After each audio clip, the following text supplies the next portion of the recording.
Last $2. Well, we had to give him something. Yeah, but what do I do for lunch money tomorrow?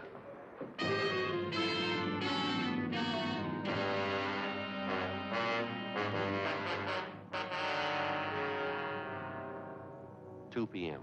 We drove out to the Wilshire district to interview a victim of a recent drugstore holdup. 4 p.m. We brought him back downtown and took his statement.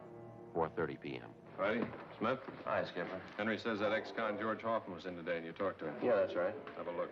The MP's just left. Well, your $2 went for nothing, Frank. Hoffman's wanted. Huh? He just broke out of Army prison this morning.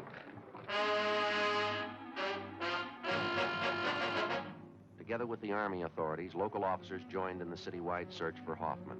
At 10 o'clock that night, a food market at Santa Fe and Rialto was robbed and the proprietor was beaten. From our mug shots, the victim identified Hoffman as the holdup man. Shortly after midnight, a drugstore on Crenshaw was held up. Hoffman was again tabbed as a suspect. The next 2 days, the search was intensified. No leads. 2 more days went by. Late Saturday morning, we got a call from an ex-convict who told us that Hoffman had contacted him. Hoffman said he wanted to see him. The informant went on to say that Hoffman had told him he would be at the LCD Tool and Die Works that afternoon.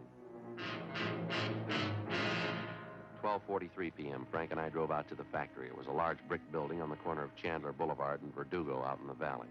We talked to our informant, Charles Kilgore.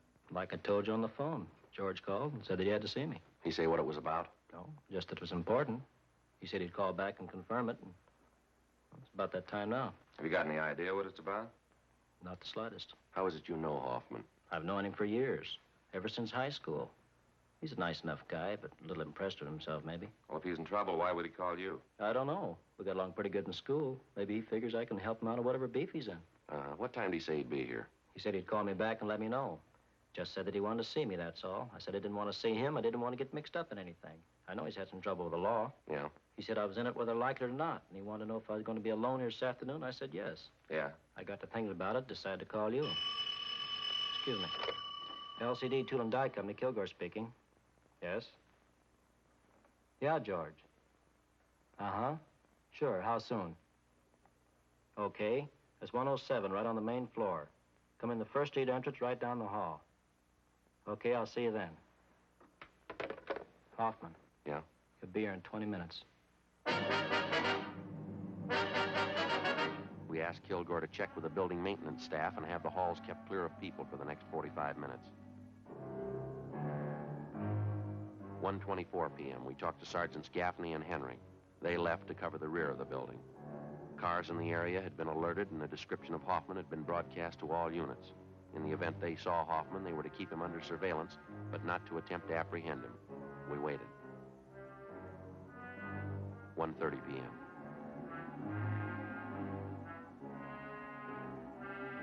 $1:40.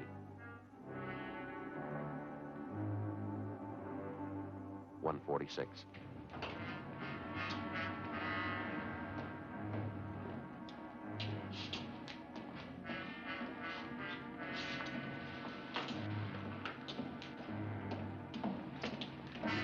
All right, hold it up, Hoffman.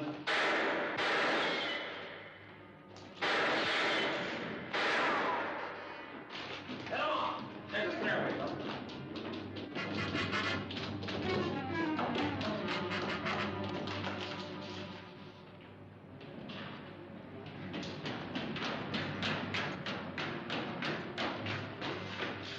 I'll head him off this way, Joe. All right, Slats, careful.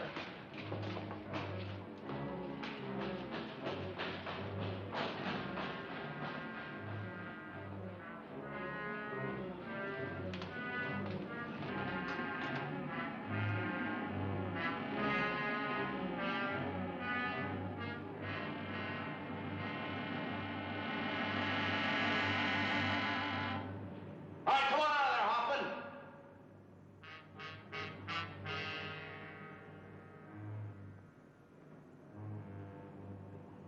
Come on out of there, Hoffman. You got no place to go.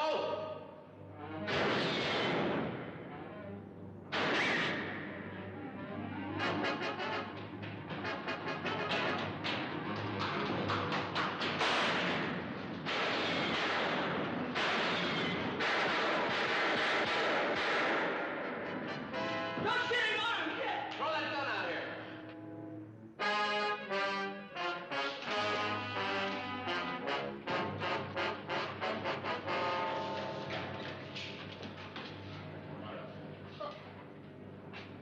All right, let's go, Hoffman. Sure. What good's it gonna do you? I already proved it. I can break jail anytime. I proved it twice. Well, you're going right back in again. What's that prove?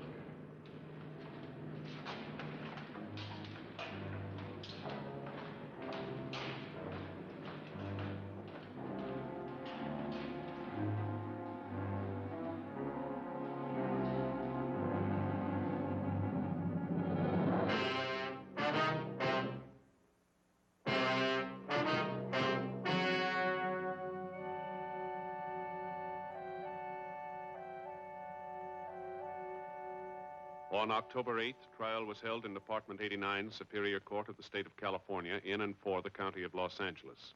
In a moment, the results of that trial.